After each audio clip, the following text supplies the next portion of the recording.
कहते हैं कि इंसानों का जन्म समाज के लिए नहीं, बल्कि समाज इंसानों के लिए बनाए जाते हैं ताकि वे सुकून से और सही तरीके से रह सके।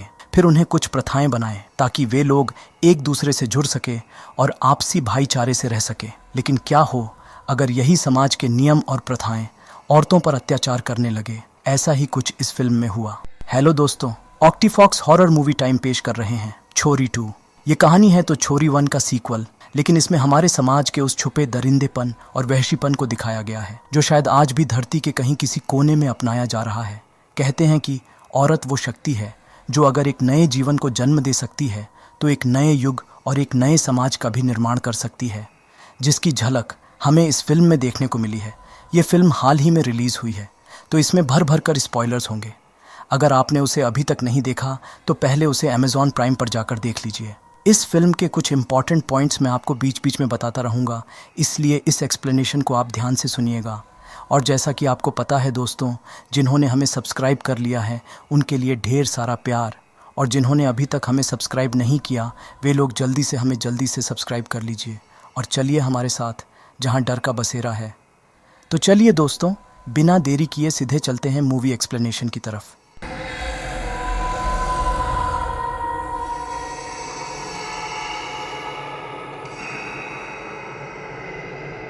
फिल्म की शुरुआत उसी खेत से होती है जिसे हमने छोरी पार्ट 1 में देखा था, जहां इस बार हम एक छोटी सी बच्ची को देख पाते हैं जो रात के अंधेरे में उस गन्ने के खेत में खो गई थी और अपनी माँ को ढूंढ रही थी। जहां अचानक उसे कुछ बच्चियां दिखती हैं जो उससे बोलती हैं कि माँ उसे बुला रही है, और ये कहकर वो बच्चियां वहां से भागने लगती है, जिन्हें देख हमें पता चल जाता है कि ये उन बच्चियों की आत्मा है। लेकिन ये बात उस छोटी सी बच्ची को नहीं पता थी, तो वो उनका पीछा करने लगती है और पहुंच जाती है उसी मिस्टीरियस कुएं के पास, जहां पहुंचकर वो अपनी माँ को खोजने लगती है। लेकिन वहां कोई नहीं होता। तभी एक जंजीर अचानक उसके पैरों को जकड़ लेता है, जो उसे कुएं के दीवारों पर बनी एक छोटी सी एंट्रेंस से खींच लेता है, जहां हम एक भयानक आकृति को भी देख पाते हैं।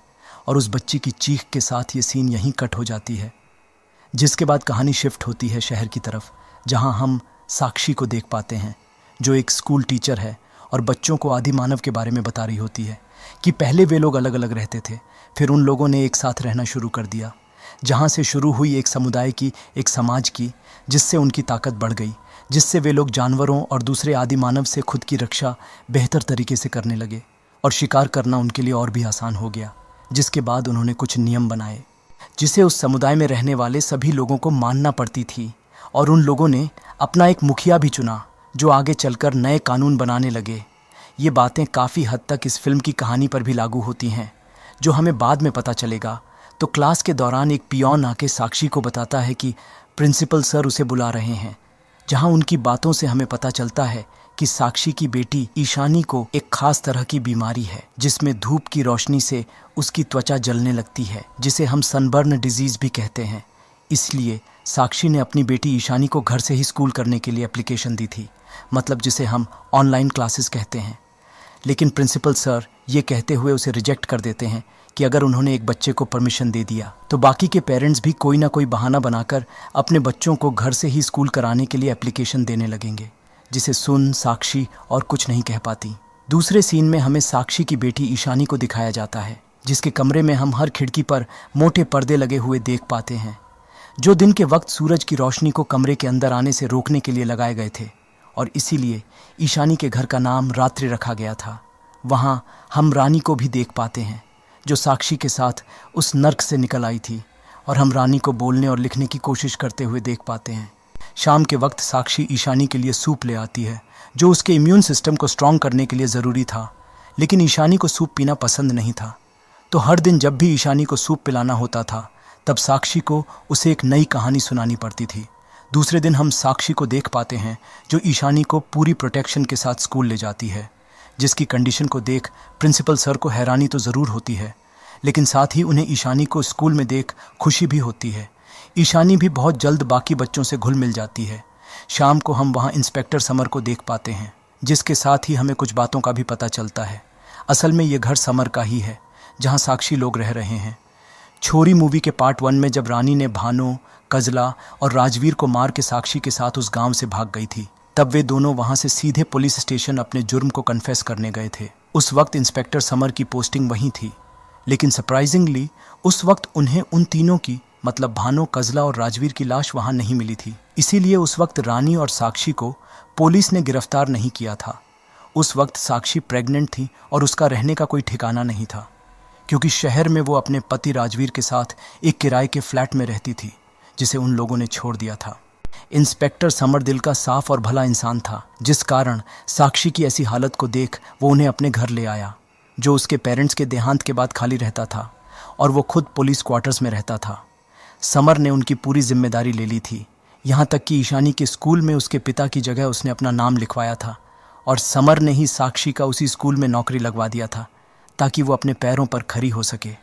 साक्षी के साथ उसका रिश्ता एक इंसानियत का, एक दोस्त का था, और महीने में एक बार वो ज़रूर उनसे मिलने आता था, जिसके बाद फ्लैशबैक में हमें पार्ट 1 की कहानी दिखाई जाती है कि कैसे राजवीर उसे धोखे से गांव में ले आया था, जहां भानो और कजला ने उसकी देखभाल की थी, क्योंकि साक्षी प्रेग्नेंट थी और उन्हें एक लड़का चाहिए था। राजवीर की इससे पहले 3 शादियां हो चुकी थीं, लेकिन हर बार उसे लड़की पैदा हुई थी, जिसका इल्ज़ाम उसकी पत्नियों पर लगाकर उन्हें उनके बच्चों के साथ ही मार दिया गया था। रानी भी राजवीर की ही पत्नी थी, लेकिन जब उसे लड़की पैदा हुई तो वे लोग उसे भी मारना चाहते थे, लेकिन इस सदमे से वो गूंगी हो गई थी, जिस कारण वे उसे नहीं मारे और घर के काम काज के लिए और भानों का हाथ बटाने के लिए उसे जिंदा छोड़ दिया था। उन्हें एक तांत्रिक ने बताया था कि अगर उनकी बहू अपने 8वें महीने में 3 रातें बिता लिया तो उन पर से ये श्राप मिट जाएगा। और साक्षी राजवीर की चौथी पत्नी थी, और जब वो प्रेग्नेंट हुई तो भानु ने साक्षी को उसके बच्चे की रक्षा का वास्ता देकर वहाँ रोक लिया, और जिसके बाद से ही साक्षी के साथ पैरानॉर्मल एक्टिविटी शुरू हो गई, जहाँ राजवीर की पत्नी सुनैनी उसे हॉन्ट करने लगी ताकि साक्षी को इस परिवार के असलियत का पता चले। और साक्षी को भी बहुत जल्द सच्चाई का पता चल गया और उसने उनका पर्दाफाश कर दिया और अपने बच्ची की जान बचाने के लिए वहाँ से भागना चाहा। और जब वे लोग उसे पकड़ने गए तो रानी ने उन पर हमला करके सभी को मार दिया, और यही कन्फेस करने वे दोनों पुलिस स्टेशन गए थे, जहां उनकी मुलाकात समर से हुई थी। उस गांव के खौफनाक रातों को बीते हुए लगभग 7 साल बीत गए थे, लेकिन आज भी साक्षी के मन में ये खौफ बैठा हुआ था कि कहीं राजवीर वापस आके उसकी बेटी ईशानी को उससे छीन ना ले या उसे कोई नुकसान न पहुंचाए, क्योंकि उस वक्त पुलिस को राजवीर की लाश नहीं मिली थी, जिसका मतलब वो अभी भी जिंदा है और शायद सही मौके की तलाश में है। लेकिन समर का कहना था कि अगर इतने सालों में वो नहीं आया तो अब क्यों आएगा। ये कहते हुए वो साक्षी को ईशानी के लिए एक डर्मेटोलॉजिस्ट के बारे में बताता है, जिससे ईशानी को शायद कोई फ़ायदा हो जाए। डर्मेटोलॉजिस्ट उन मेडिकल डॉक्टर्स को कहा जाता है जो त्वचा, नाखून और बालों के स्पेशलिस्ट होते हैं। वो क्लिनिक उनके घर से थोड़ी दूरी पर थी, जिसे जान साक्षी वहाँ जाने से डर रही थी, क्योंकि इतने सालों में वो घर से इतनी दूर कभी नहीं गई। जिसे सुन समर उसे हिम्मत देता है। उन्हें लग रहा था कि वो खौफनाक रातें शायद ख़त्म हो गई हैं, लेकिन जैसा कि मैंने पहले भी कहा था कि अगर कोई कहानी वापस वहीं लौट रही हो जहाँ से इन सब की शुरुआत हुई थी, तो इसका मतलब कहीं कुछ अधूरा रह गया है, जिसे पूरा या ख़त्म किए बिना ये सिलसिला नहीं रुकेगा। और ऐसा ही कुछ उनके साथ होने वाला है। दूसरे सीन में हम ईशानी को देख पाते हैं जो घर में खेल रही थी। तभी हम वहाँ एक डरावनी काले साए जैसी आत्मा को देख पाते हैं जो उसे हॉन्ट करने लगती है, और देखते ही देखते ईशानी पजेस हो जाती है, जिसे वो आत्मा अपने साथ ले जाने लगती है। घर के बाहर हम रानी को देख पाते हैं जो अपना काम कर रही थी। इतनी रात के वक्त ईशानी को घर से बाहर जाते हुए देख रानी भी उसे रोकने के लिए उसके पीछे भागती है। वहाँ हम सुमो में कुछ गांव के लोगों को देख पाते हैं जो शायद ईशानी का इंतज़ार कर रहे थे, और ईशानी के वहाँ आते ही उसे पकड़कर कार में बैठा लेते हैं, और जब रानी उन्हें रोकने जाती है तो वे लोग उसे भी किडनैप कर लेते हैं। इन सब से बेखबर जब साक्षी और समर घर वापस आते हैं तो दरवाजे को यूं खुला देख साक्षी चौंक जाती है और घर में चारों तरफ ईशानी और रानी को ढूंढने लगती है, लेकिन वे लोग वहाँ नहीं होते। ये बात वो समर को बताती है, जो बिना वक्त गवाए अपनी पुलिस टीम को ईशानी और रानी के सर्च ऑपरेशन में लगा देता है, और साक्षी को घर पर रहने के लिए बोलकर खुद भी उनके साथ निकल जाता है, ताकि अगर इस बीच ईशानी और रानी घर वापस आ जाएं तो यहाँ कोई तो होना चाहिए जिसे साक्षी मान जाती है। डर और खौफ में जी रही साक्षी के लिए हर एक पल उसे बेचैन करने लगी थी, इतना कि वो ईशानी को हेलुसिनेट भी करने लगी थी। तभी उसे समर का कॉल आता है जो बताता है कि एक सीसीटीवी कैमरा में ईशानी को देखा गया है, जिसे राजवीर के गांव के मुखिया ताऊ उसे किडनैप करके ले जा रहा है। ये सुन साक्षी के तो जैसे पैरों तले से ज़मीन ही खिसक जाती है, और वे लोग उसी वक्त गांव के लिए निकल जाते हैं और अगले दिन पहुंच जाते हैं वहीं जहां से ये कहानी शुरू हुई थी। वहां समर की पुलिस टीम भी आ गई थी, जिन्हें लेकर वे लोग उन गन्ने के खेतों में चले जाते हैं। तभी वहां साक्षी को एक बच्चा दिखता है जो पत्तों से बने एक डॉल को रखकर भाग जाता है। और साक्षी जब उस डॉल को देखती है तो उसमें ईशानी के ड्रेस का एक टुकड़ा बंधा हुआ होता है, जिसे देख वे लोग उसी डायरेक्शन में जाने लगते हैं जहां उन्हें वैसे ही और भी डॉल्स मिलती हैं जो उन्हें खेतों के बीच एक जले हुए पेड़ के पास ले आते हैं। लेकिन इससे पहले कि वो कुछ समझ पाते कि तभी वहां बहुत से बच्चे आ जाते हैं और उन पर पत्थरों से हमला कर देते हैं, जिसे देख समर साक्षी को उस एरिया से दूर जाने को कहता है और खुद उन बच्चों को पकड़ने की कोशिश करने लगता है, लेकिन पकड़ नहीं पाता। दूसरी तरफ हम साक्षी को देख पाते हैं जिसे एक आदमी वहां से किडनैप करके ले जाता है। वो व्यक्ति कोई और नहीं बल्कि राजवीर होता है, जिसे अपने सामने देख साक्षी सहम जाती है और समझ जाती है कि ये सब राजवीर ने उन्हें यहाँ लाने के लिए किया है। लेकिन इससे पहले कि वो समर को मदद के लिए पुकार सके, तभी कोई उस पर पीछे से वार करके बेहोश कर देता है। उधर सिचुएशन को बिगड़ते हुए देख समर हवा में गोली चलाता है, जिससे सभी बच्चे वहां से भाग जाते हैं और जिसके साथ ही सब शांत हो जाता है। तभी समर नोटिस करता है कि साक्षी वहां कहीं नहीं है, जिसे देख वो परेशान हो जाता है। दूसरे सीन में हम साक्षी को देख पाते हैं जिसे राजवीर घसीटकर उसी खेत की ज़मीन के नीचे बने एक अंडरग्राउंड एरिया में लेकर गया होता है। साक्षी को तब तक होश तो आ गई थी, लेकिन उसमें इतनी ताकत नहीं थी कि वो उठ खड़ी हो सके। वो अधमरी सी ज़मीन पर ही पड़ी रहती है। उस अंडरग्राउंड एरिया में हम उन बच्चों के साथ साथ बाकी गांव वालों को भी देख पाते हैं। साक्षी को देख गांव के मुखिया ताऊ बताते हैं कि 7 साल पहले राजवीर की पत्नी और बेटी इस गांव की प्रथा को तोड़कर यहाँ से भाग गए थे, जिन्हें आज इस गांव में वापस ला दिया गया है। साक्षी जब भागी थी तब सज़ा के तौर पर राजवीर के परिवार को कुंबे से बाहर कर दिया गया था।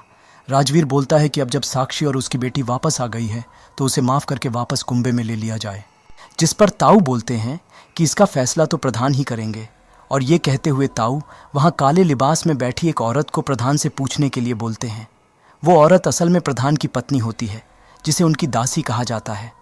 प्रधान किसी प्राचीन भाषा में बात करता था जिसे सिर्फ उसकी पत्नी यानी दासी ही समझ सकती थी। मतलब प्रधान वो भाषा सिर्फ अपनी पत्नी को ही सिखाता था और सिर्फ दासी को ही प्रधान से बात करने की अनुमति है। उस हॉल में एक छोटा सा दरवाज़ा भी होता है, जिस पर प्रधान के सम्मान में उनकी आकृति भी बनी होती है, जिसके पास ही एक छोटा सा छेद बना होता है, जिसे खोलकर दासी उनसे राजवीर के बारे में पूछती है, जिस पर प्रधान अपनी स्वीकृति भी देते हैं, जिसके साथ ही हम प्रधान की एक झलक को देख पाते हैं। और ये वही भयानक आकृति होती है जिसे हमने फिल्म की शुरुआत में देखा था, जब उसने उस बच्ची को उस कुएं की दीवारों पर बनी एक छोटी सी एंट्रेंस से खींच लिया था। खैर, तो इसके बाद मुखिया बताते हैं कि 3 दिन बाद राजवीर की बेटी मतलब ईशानी को प्रधान के पास समर्पण किया जाएगा और उसी दिन राजवीर अपनी पत्नी की मतलब साक्षी की बलि देगा, जिससे गांव की खुशहाली और हरियाली वापस आ जाएगी। पार्ट 1 में हमें बताया गया था कि गांव के उस कुएं में लड़कियों की बलि दी जाती थी। वो बलियाँ ऐसे ही नहीं दी जाती थी, गांव वाले वो बलियाँ गांव के सुख और समृद्धि के लिए देते थे। लेकिन अभी भी एक और गहरा राज है जो हमारे सामने आना बाकी है। तब तक साक्षी अपने पूरे होश में आ जाती है और राजवीर से ये सब ना करने को कहती है। वे दोनों इस बात पर बहस कर ही रहे थे कि तभी अंधेरे कोने से औरतों के चिखने चिल्लाने की आवाज़ सुनाई देती है, जिसे सुन सभी गांव वाले डर जाते हैं। तभी वो दासी एक पाउडर जैसा कुछ फूंक के साक्षी को बेहोश कर देती है और वो आवाज़ें बंद हो जाती हैं। तब तक शाम हो चुकी होती है और हम समर को देख पाते हैं जो अपनी टीम के साथ सारा दिन साक्षी को उन खेतों में ढूंढ रहा होता है ताकि साक्षी या उसका कोई सुराग ही मिल जाए। लेकिन उन्हें कुछ नहीं मिलता तो वे लोग वहाँ से चले जाते हैं ताकि दूसरे दिन सुबह वे फिर से अपना सर्च ऑपरेशन शुरू कर सकें। दूसरी तरफ साक्षी को वो बच्चे एक अंधेरे कमरे में लॉक करके चले जाते हैं, जिसे देख साक्षी मदद के लिए चिल्लाने लगती है। और तभी हम ईशानी को देख पाते हैं जिसे साक्षी की आवाज़ सुनाई दे रही थी। अपनी माँ की आवाज़ सुन ईशानी उन्हें ढूंढने लगती है, लेकिन इससे पहले कि वो उस कमरे से बाहर निकल पाती कि तभी वहाँ शालीन नाम का एक लड़का आ जाता है जो उसके लिए दासी माँ के द्वारा बनाया गया काढ़ा ले आया था। उसे देख ईशानी ये कहकर पीने से मना कर देती है कि वो एक सूप है और उसे सूप पीना पसंद नहीं है, जिस पर शालीन बताता है कि अगले 3 दिनों तक उसे खाने के लिए सिर्फ यही मिलेगा। मतलब अगर उसे जिंदा रहना है तो उसे ये पीना ही होगा। ईशानी को अपनी माँ साक्षी की बहुत याद आ रही थी, तो शालीन बताता है कि उसे अब यहीं रहना है और उसकी माँ यहाँ कभी नहीं आएगी। जिसे सुन जब ईशानी उसके माँ के बारे में पूछती है तो शालीन बताता है कि उसकी माँ का तो बहुत पहले ही देहांत हो चुका है और अब दासी माँ ही उसकी माँ है, जो यहाँ के सभी बच्चों की माँ है और उसकी भी। शालीन असल में एक किन्नर होता है, जो ना तो पूरी तरह से एक लड़का है और ना ही पूरी तरह एक लड़की, और इसी कारण वो अभी तक बचा हुआ है। नहीं तो इस गांव में सभी लड़कियों को जन्म लेते ही मार दिया जाता है और उसके इसी फिजिकल कंडीशन के कारण सभी लड़के उसे चिढ़ाते और भला बुरा कहते रहते हैं। और शालीन भी उनसे अलग रहता था। वैसे भी वो कर भी क्या सकता था, उसका सुनने वाला वहाँ था ही कौन। खैर, तो ईशानी वो सूप पीने से मना कर रही थी कि तभी वहाँ दासी माँ आ जाती है और ज़बरदस्ती उसे वो सूप पिला देती है। वो काढ़ा और कुछ नहीं बल्कि ईशानी को जल्द से जल्द पीरियड करा के उसे एक औरत बनाने के लिए थी। जिसके साथ ही सीन शिफ्ट होती है साक्षी की तरफ, जो किसी तरह उस अंधेरे कमरे से निकल भागने की कोशिश कर रही होती है। तभी वहाँ दासी माँ आ जाती है, जिसे देख वो उससे मदद मांगने लगती है। दासी माँ बताती है कि भागने की कोशिश करने का कोई फ़ायदा नहीं है, उसे यहीं इसी कमरे में उसके मौत आने तक रहना होगा।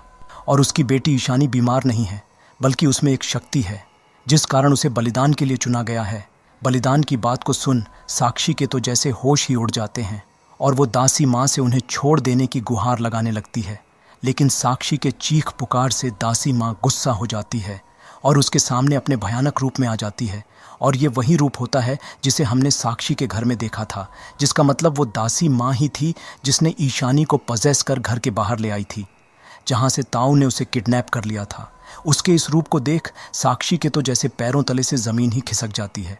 दासी माँ असल में पहले एक इंसान ही थी, लेकिन दासी माँ बनने के बाद प्रधान ने उसे प्राचीन भाषा सिखाने के साथ साथ बहुत सी शक्तियाँ दे दी थीं, जिस कारण उसका शरीर तो इंसानों का ही रहा, लेकिन आत्मा एक शैतान जैसा बन गया।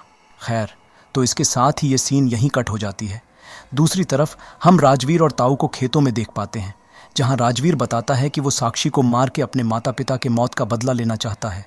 वो तो उसे उसी वक्त मार देता, लेकिन उन औरतों के चिक्खों ने उसे डरा दिया था। और यहाँ ताऊ 3 बातें रिवील करते हैं। पहला तो ये कि पिछली बार राजवीर अपनी पत्नी और बच्ची को ना मार पाने के कारण अच्छा ही हुआ था। उसकी बेटी की बीमारी ही उसकी ताकत है और यही बात उसे स्पेशल बनाती है। दूसरा ये कि अगले 3 दिन में दासी माँ ईशानी को तैयार करके प्रधान को समर्पण करेगी, और अगर प्रधान ने उसे स्वीकार कर लिया तो वो अगली दासी माँ बनेगी और उनकी किस्मत बदल जाएगी। और तीसरा ये कि जो चीखें उन्हें सुनाई दे रही थीं वो उन मरी हुई औरतों के आत्माओं की चीखें हैं, जिन्हें प्रथा के नाम पर बलि दी गई थी। लेकिन ईशानी के दासी माँ बनते ही वो चीखें भी हमेशा के लिए बंद हो जाएंगी, और जिसके बाद राजवीर अपनी पत्नी साक्षी की बलि देकर अपने माता पिता के मौत का बदला ले लेगा, जिसे सुन राजवीर मान जाता है। उधर दासी माँ देखती है कि ईशानी के औरत बनने का प्रोसेस शुरू हो गया है, तो वो सीधे प्रधान के पास जाती है, जहाँ वो उस दरवाजे के सामने कुछ प्रार्थना करने लगती है और प्रधान वो दरवाज़ा खोल देता है। हम वहाँ प्रधान को देख पाते हैं, जिसका चेहरा तो हमें नहीं दिखाया जाता, लेकिन उसकी कद और काठी से हमें अंदाज़ा होता है कि उसका शरीर बहुत ही विशाल है, जो शायद आदि मानव के ज़माने से इस धरती पर है। उसे देख के ऐसा लग रहा था कि वो बहुत ही बूढ़ा और कमज़ोर है, लेकिन तब भी वो इंसानों से बहुत ताकतवर है। अंदर जाकर दासी बताती है कि ईशानी ने वो काढ़ा पीना शुरू कर दिया है। वो बहुत शक्तिशाली है, इस दर्द को वो झेल लेगी, पिछली लड़कियों की तरह मरेगी नहीं। और यहाँ हमें पता चलता है कि इससे पहले भी कई लड़कियों को दासी बनाने के लिए कोशिश की गई थी, लेकिन वे इस दर्द को झेल नहीं पाए और मारे गए। उधर साक्षी ने लगभग अपने हालात से समझौता कर लिया था। तभी उसे ईशानी की आवाज़ सुनाई देती है, जो उसे ही पुकार रही थी, जो उस कमरे के बंद दरवाजे से आ रही थी। अपनी बेटी की आवाज़ को सुन साक्षी में हिम्मत आ जाती है और एक टॉर्च लेकर वो उस दरवाजे के पार चली जाती है, जो एक टनल टाइप का होता है, जहाँ हर तरफ अंधेरी गलियाँ थी, मतलब एक भूल भुलैया जैसा। और ये भूल भुलैया खेतों के भूल भुलैया से और भी ज़्यादा डरावने दिख रहे थे। पार्ट 1 में हमें बताया गया है कि इस गांव में बहुत ही कम गांव वाले रहते हैं। असल में अधिकतर गांव वाले तो इसी अंडरग्राउंड टनल के कमरों में रहते थे, जो शायद इसलिए कि उनके प्रधान वहाँ रहते थे, और सिर्फ कुछ ही लोग या परिवार बाहर रहते थे, जिनका काम बाहर की दुनिया से संपर्क बनाए रखना था और साथ ही उस जगह को प्रोटेक्ट करना, ताकि कोई बाहर का व्यक्ति वहाँ आके रहने ना लग जाए और उनकी छुपी हुई दुनिया सबके सामने ना आ जाए। खैर, तो साक्षी उन रास्तों में भटक जाती है। तभी उसे किसी बच्ची की आवाज़ सुनाई देती है, जो एक गली से आ रही थी, जहाँ हम धागों से बने एक फेंस टाइप को देख पाते हैं, जो शायद उन आत्माओं को रोकने के लिए मंत्रों से लगाए गए थे, जिस पर साक्षी ध्यान नहीं देती। उसे तो किसी तरह ईशानी तक पहुंचना था। वहां साक्षी को ठीक वैसा ही पत्तों से बना हुआ डॉल मिलता है जैसा उसे खेतों में मिला था। ये देख वो उन धागों को हटाकर उस तरफ चली जाती है जहां उसे ईशानी दिखने लगती है, जो शायद वहां की आत्माएं उसे दिखा रही थी, क्योंकि दूसरे सीन में हम ईशानी को देख पाते हैं जो अभी भी उसी कमरे में कैद थी और शालीन उसको पहरा दे रहा था। तभी वहां बाकी बच्चे आ जाते हैं और फिर से वे शालीन को उसके जेंडर को लेकर तंग करने लगते हैं। ये देख शालीन भी इरिटेट होकर उनके पीछे भागता है।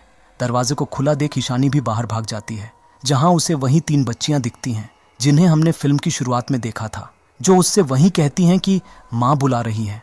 और ईशानी उनका पीछा करने लगती है और हम देख पाते हैं कि साक्षी को आखिर ईशानी मिल जाती है, जो उसके पास आने लगती है। तभी साक्षी नोटिस करती है कि जहां वो खड़ी है वहां सूरज की रोशनी आ रही है। ये देख वो ईशानी को बचाने के लिए उसे कवर कर लेती है, लेकिन वो ईशानी नहीं बल्कि उन 3 बच्चियों की आत्मा होती है, जिसे देख साक्षी अंदर तक हिल जाती है। उधर तब तक ईशानी उन बच्चियों का पीछा करते हुए उन टनल्स के मेन एंट्रेंस तक पहुंच जाती है, जहां दूसरे दिन की सुबह हो गई थी और बाहर तेज धूप थी, जिसे देख ईशानी डरने लगती है और बाहर जाने से मना कर देती है, क्योंकि उसे पता था कि सूरज की रोशनी उसे नुकसान पहुंचा सकती है। लेकिन वो बच्चियां उसे फिर से वही कहती हैं कि माँ उसे बुला रही है, और ये कहकर वे बाहर भाग जाती हैं। और यहाँ हमें समझ में आ जाता है कि क्यों उन बच्चियों ने साक्षी को तेज धूप वाला विजन दिखाया था। शायद वो ये बताना चाहती होंगी कि ईशानी बहुत जल्द बाहर जाने वाली है, तो वो उसके पास पहुंच जाए। खैर, तो उन बच्चियों के पीछे ईशानी भी बाहर चली जाती है, क्योंकि उसे भी साक्षी के पास पहुंचना था। लेकिन उसके बाहर जाते ही उसकी त्वचा जलने लगती है, और जिसके साथ ही वो डॉल भी जलने लगती है। मतलब तो शायद आप समझ ही गए होंगे। तब तक दासी माँ भी प्रधान से मिलकर वापस आ चुकी होती हैं, जहाँ वो देखती है कि ईशानी अपने कमरे में नहीं है। ये देख वो वापस अपनी ताकत से उस काले साए को प्रकट करती है और ईशानी को सीधे कुएं के पास खोजने जाती है, क्योंकि यहाँ से निकलने का सिर्फ एक ही रास्ता है, जहाँ उसे ईशानी बेहोश हालत में दिखती है। ये देख वो उसी वक्त जाके उसे अंदर ले आती है और हम देखते हैं कि ईशानी की ही तरह सूरज की रोशनी से दासी माँ की त्वचा भी जलने लगती है।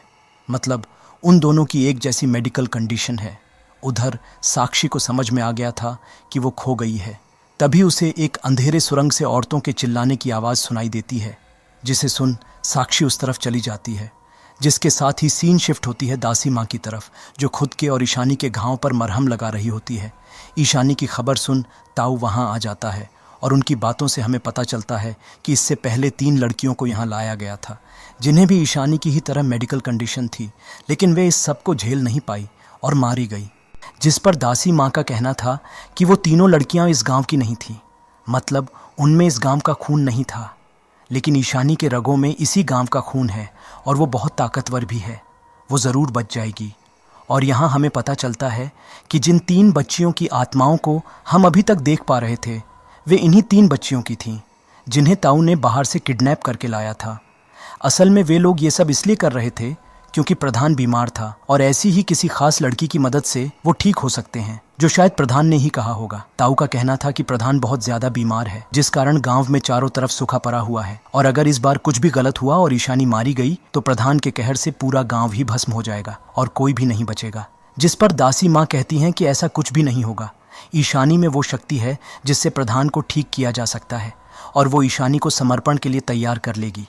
दूसरी तरफ समर भी अपने एक कांस्टेबल को लेकर वहां पहुंच जाता है, क्योंकि वहां की पुलिस टीम कहीं और बिजी थी।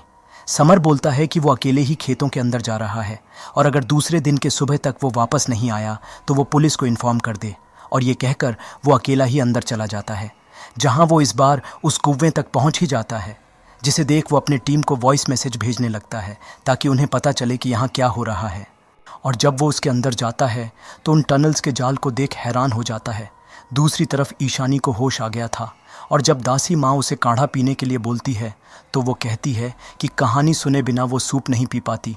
ये कहकर ईशानी उन्हें एक कहानी सुनाने को कहती है, तो दासी माँ उसकी बात मान जाती है और एक राजा की कहानी सुनाने लगती है कि एक राजा था जिसकी कोई संतान नहीं थी, तो वो सूर्य देवता की तपस्या करने लगा ताकि उसे एक संतान मिल सके। उसकी तपस्या से सूर्य देवता खुश हुए और उसके घर एक छोरी का जन्म हुआ, लेकिन राजा को तो पुत्र चाहिए था। पुत्री को देख उन्हें सूर्य देवता पर बहुत गुस्सा आया और उस छोरी को कुएं के पास छोड़ गया, ये कहते हुए कि उसे ये छोरी नहीं चाहिए और सूर्य देवता इसे वापस ले लें। जिसे सुन सूर्य देवता बहुत गुस्सा हो गए और अपनी तेज़ किरणों से उस बच्ची को जलाने लगे। लेकिन उस बच्ची में शक्ति थी, जिस कारण पूरा दिन बीत गया लेकिन सूरज की रोशनी उसे जला नहीं सकी। लेकिन इससे वो बच्ची अधमरी सी हो गई, जिसका इसमें कोई दोष नहीं था। फिर रात को गुफा से एक आदि मानव आया, जिसने उस छोरी को अपने साथ गुफा में ले गया और अपनी शक्ति से उसे ठीक कर दिया, जो कि असल में एक राजकुमार था, जिसे प्रिंस ऑफ डार्कनेस कहते हैं, जिसकी उम्र ठहर सी गई थी। छोरी जब बड़ी हुई तो वो राजकुमार को पसंद करने लगी और उसकी सेवा करने लगी, जिससे खुश होकर राजकुमार ने उससे शादी कर ली और उसे खूब सारी शक्तियाँ दी। असल में दासी माँ अपनी ही कहानी सुना रही थी। इस कहानी में जो छोरी थी वो दासी मार ही थी और वो राजकुमार प्रधान था।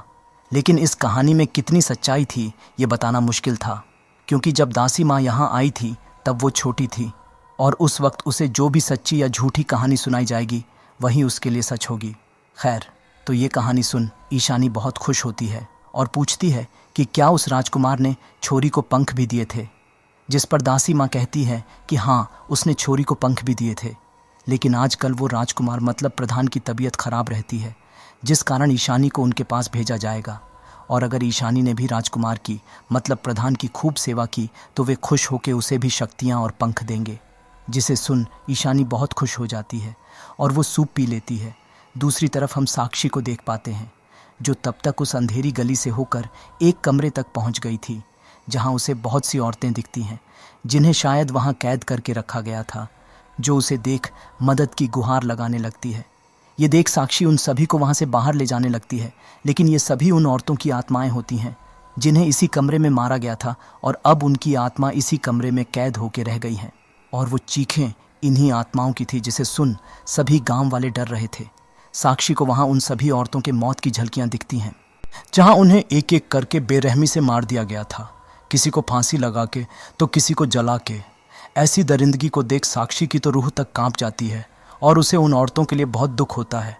तभी वो रानी को वहां देख पाती है, लेकिन वो भी रानी के मौत का विजन होता है, जो रानी की आत्मा उसे दिखा रही थी।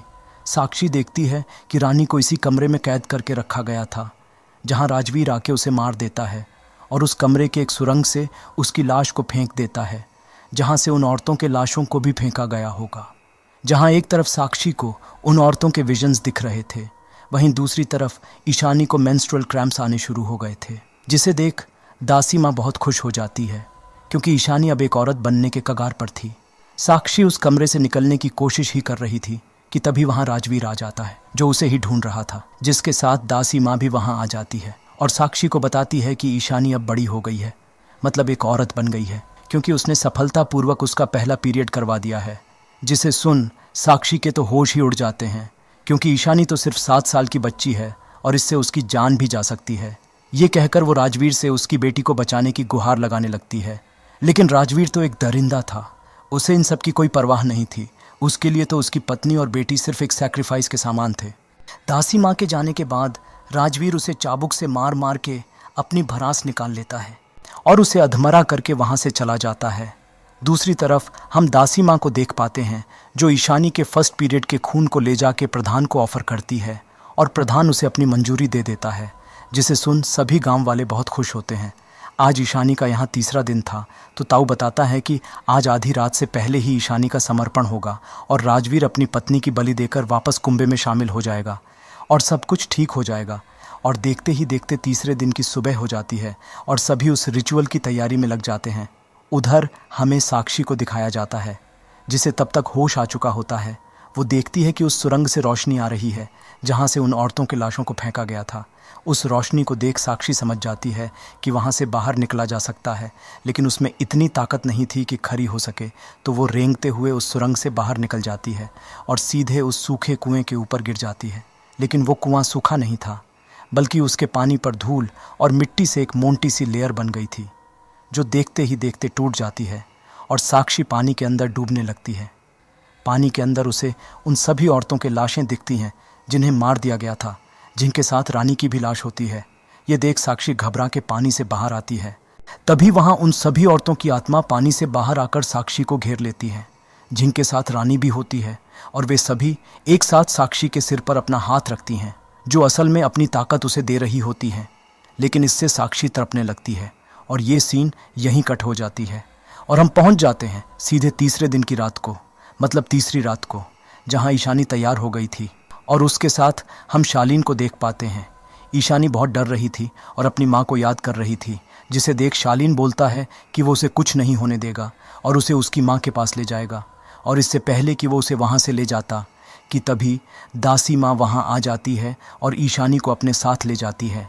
ये देख शालीन वहाँ से चला जाता है, जहाँ रास्ते में वो ताऊ और राजवीर को बात करते हुए देख पाता है, जहाँ राजवीर उन्हें बता रहा होता है कि उसने साक्षी को मार के अपने परिवार का बदला ले लिया है। जिसे सुन ताऊ उस पर गुस्सा हो जाते हैं, क्योंकि ताऊ का कहना था कि वे साक्षी को पूरे गांव वालों के सामने बलि देना चाहते थे, ताकि गांव की कोई भी औरत यहाँ से भागने और प्रथा को तोड़ने की ना सोचे। ये कहकर ताऊ उसे साक्षी को किसी भी हालत में रिचुअल की जगह ले आने को कहता है। वहाँ से निकलकर जब शालीन उस कुएं के टनल में जाता है तो समर उसे पकड़ लेता है और पूछने पर शालीन उसे प्रधान के बारे में बताता है। शालीन बताता है कि प्रधान एक आदि मानव है और सभी गांव वाले उसी के वंशज हैं। प्रधान धूप में नहीं जा सकता, जिस कारण वो हमेशा गुफा में ही रहता है और उसकी उम्र बढ़ाने के लिए उसे दासी चाहिए होती है, जो उसकी सेवा करके उसे ठीक रखेगी। और अभी प्रधान बीमार है, जिसके लिए ईशानी का बलिदान किया जा रहा है। और यहाँ बलिदान का मतलब है कि ईशानी की उससे शादी कराई जाएगी, क्योंकि प्रधान की पत्नी वही छोरी बन सकती है जो उन्हीं की तरह धूप में ना जा सके। और शादी के बाद अगर ईशानी बच गई तो वो अगली दासी माँ बनेगी, लेकिन आज तक कोई भी छोरी बच नहीं पाई। शालीन बताता है कि ईशानी बहुत छोटी है, वो ये सब झेल नहीं पाएगी और मारी जाएगी, और यही बात वो साक्षी को बताने जा रहा था। ये सब सुन समर के तो होश ही उड़ जाते हैं और वो शालीन को उसे साक्षी के पास ले जाने को कहता है, और शालीन भी ऐसा ही करता है। और यहाँ एक बात तो साफ हो जाता है कि वो आदि मानव अमर नहीं है, उसे अपनी उम्र बढ़ाने के लिए दासी की ज़रूरत होती है, जिसकी उसी की तरह मेडिकल कंडीशन हो। और प्रधान शायद उस लड़की की उम्र खींच लेता होगा, जिसे वो लड़की झेल नहीं पाती और मारी जाती है। लेकिन गांव वालों को लग रहा था कि ईशानी बहुत ताकतवर है, वो ये सब झेल लेगी और वही अगली दासी माँ बनेगी। दूसरी तरफ हम ईशानी को देखते हैं, जिसे नहला के और साज श्रृंगार करा के दुल्हन की तरह तैयार किया गया था। लेकिन जब उसे पालकी में बैठने को कहा जाता है तो उसे वहीं 3 लड़कियों की आत्मा उस पालकी में दिखती है। पर जब दासी माँ चेक करती हैं तो तब तक वे गायब हो चुके होते हैं। तो इसे इग्नोर करके दासी माँ ईशानी को पालकी में बैठा देती है और वे लोग रिचुअल की तरफ निकल जाते हैं, जहाँ सभी गांव वाले कुछ प्रेयर्स करते हुए बारातियों की तरह प्रधान के दरवाजे के सामने पहुँच जाते हैं, जहाँ दासी माँ ईशानी को उस दरवाजे के सामने बैठा देती है, जिस तरह दासी माँ को बचपन में बिठाया गया था। दूसरे सीन में हम राजवीर को देख पाते हैं, जो उस कमरे तक पहुँच जाता है, लेकिन साक्षी वहाँ नहीं होती, जिसे देख वो उस कुएं के पास पहुँच जाता है। और हम देख पाते हैं कि उस गांव में एक नहीं बल्कि 3 कुआं हैं। उस कुएं के पास पहुंचकर राजवीर को साक्षी मिल जाती है, जिसके हाथों को बांधकर वो ले जाने लगता है। लेकिन तभी साक्षी अपने होश में आ जाती है। लेकिन वो अकेली नहीं थी, उसके अंदर उन सभी आत्माओं की शक्ति थी, जो मिलकर राजवीर को बुरी तरह पिटने लगते हैं, उसका पैर तोड़ देते हैं, उसे चाबुक से मारते हैं और आखिर में उसे फांसी लगाकर एक शैतान का अंत कर देती है। तब तक समर और शालीन भी उस कुएं के पास वहां पहुंच जाते हैं। बाहर आकर साक्षी को पता चलता है कि ईशानी को गांव वाले सभा में ले गए हैं, जिसे सुन वे लोग उसी वक्त सभा की तरफ जाने लगते हैं।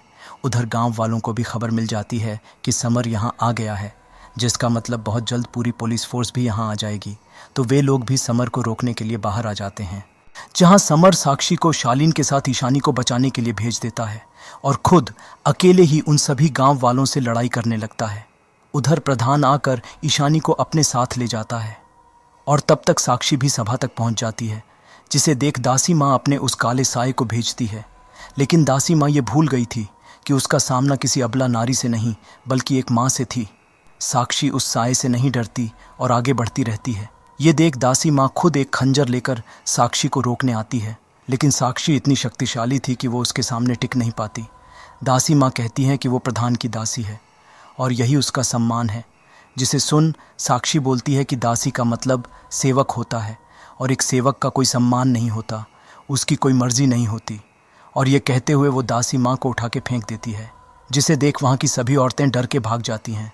तभी साक्षी को उस दरवाजे के पार ईशानी की चीख सुनाई देती है, जिसे सुन वो दरवाजे को खोलने की कोशिश करने लगती है। दासी माँ बोलती है कि ये दरवाज़ा सिर्फ कोई शक्तिशाली ताकत ही खोल सकता है। तभी वो देखती है कि साक्षी उन जंजीरों को पकड़कर उस दरवाजे को खोलने की कोशिश कर रही है और सभी औरतों की आत्माएं उसकी मदद कर रही हैं। और देखते ही देखते वो दरवाज़ा खुल जाता है और साक्षी अंदर चली जाती है। ये सब देख दासी माँ को एहसास होता है कि अब तक वो भ्रम, खौफ और डर के साए में जी रही थी। मतलब उसकी आंखें खुल जाती हैं। अंदर जाके साक्षी को ईशानी एक बॉक्स में मिलती है, जिसे लेकर जब वो बाहर जाने लगती है तभी वो आदि मानव साक्षी का ही रूप लेकर उनके सामने आ जाता है और साक्षी पर हमला कर देता है। और जैसा मैंने पहले कहा था, वो आदि मानव ईशानी को पोजेस कर उसका उम्र खींचने लगता है, जिसे साक्षी बेबस होकर देखती रहती है लेकिन कुछ नहीं कर पाती। तभी वहाँ दासी माम आ जाती है और उस आदि मानव पर हमला कर देती है, जिससे ईशानी का पोजेशन टूट जाता है। दासी माँ के हमले से आदि मानव कमज़ोर पड़ जाता है, जिससे डर के वो वहाँ से भाग जाता है। जिसके बाद दासी माँ वहाँ आ जाती है और बताती है कि अब वो किसी और को दासी बनने नहीं देगी। उधर समर सभी गांव वालों से अब तक लड़ाई कर रहा था और देखते ही देखते सुबह की पहली किरण आ जाती है, जिसके साथ ही पुलिस फोर्स वहाँ आके ताऊ के साथ साथ सभी गांव वालों को गिरफ्तार कर लेते हैं। साथ ही साक्षी, ईशानी और दासी माँ बाहर आ जाती हैं और हमें लग रहा था कि सब कुछ ठीक हो गया है। लेकिन तभी वो आदि मानव साक्षी के पैरों को जंजीर से पकड़कर कुएं के अंदर खींचने लगता है और हम उस कुएं के स्ट्रक्चर को टूटते हुए देख पाते हैं। ये देख साक्षी बोलती है कि प्रधान को ख़त्म करना होगा, नहीं तो ये सिलसिला कभी ख़त्म नहीं होगा। और ये कहते हुए वो अंदर प्रधान से लड़ने चली जाती है, जिसके साथ ही ये आखिरी सीन यहीं कट हो जाती है। दोस्तों, अगर आपको ये एक्सप्लेनेशन अच्छी लगी हो तो इसे लाइक कर देना और अभी तक सब्सक्राइब नहीं किए हो तो सब्सक्राइब भी कर देना। इसी के साथ ये मूवी यहीं समाप्त हो जाती है। तो चलिए मिलते हैं दूसरी मूवी एक्सप्लेनेशन में, जहां डर का बसेरा हो।